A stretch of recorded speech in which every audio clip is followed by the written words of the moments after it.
दोस्तों, open circulatory system और close circulatory system के डिफरेंसेस के बारे में हम लोग पिछली कक्षा में पढ़े थे।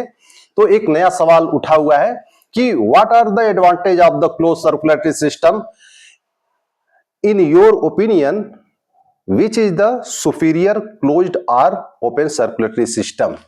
यानी कि इसमें बेहतर कौन है दोनों में, इसके क्या एडवांटेज हैं, क्या फायदे हैं।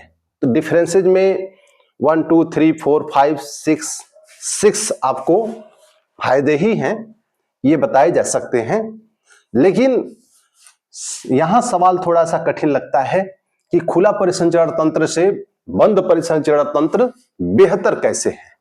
हम लोग इसको समझने की कोशिश करेंगे कि हमारे शरीर की नसों में बंद परिसंचरण तंत्र होता है और ये हमारे लिए फायदेमंद है।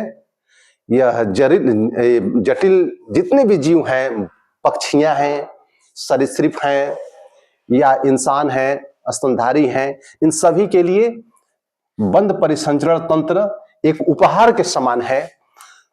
खुला बंद परिसंचरण तंत्र में यह बेहतर है। बंद परिसंचरण तंत्र जो जैव विकास की प्रक्रिया हुई उसमें जितने भी जटिल और विकसित जीवों का विकास हुआ है उनके अंदर कैसे खुला परिसंचरण तंत्र से ज्यादा बेहतर बंद परिसंचरण तंत्र हुआ, इसे जानना जरूरी है।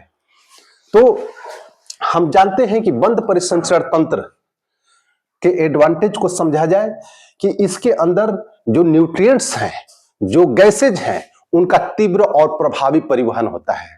ब्लड वेसल्स के भीतर ब्लड प्रेशर के कारण ऊतक जो होते हैं, जितने भी सेल्स होते हैं, वहां तक ब्लड का फ्लो बड़ी तीव्रता से पहुंच जाता है।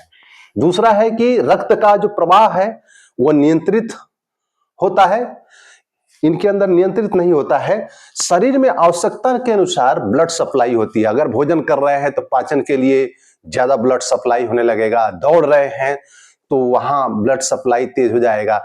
इंटेलिजेंसी जो कि इनके अंदर असंभव है, लेकिन इंसान है, उसके अंदर जब चिंतन कर रहे हैं तो ब्लड सप्लाई उधर बढ़ जाएगा। तो आवश्यकता के अनुसार शरीर में ब्लड सप्लाई इसमें संभव है।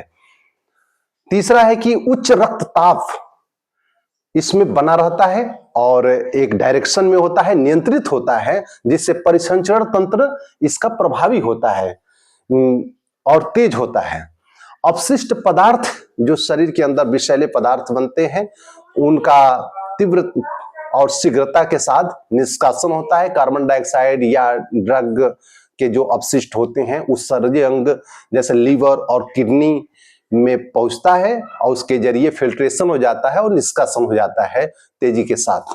लेकिन यहाँ पे उल्टा होता है, जिसके वजह से यह गैसेज की वजह से, मार्टिन की वजह से इनकी मौत तक हो जाती है। यह व्यवहार में आप देखते हैं।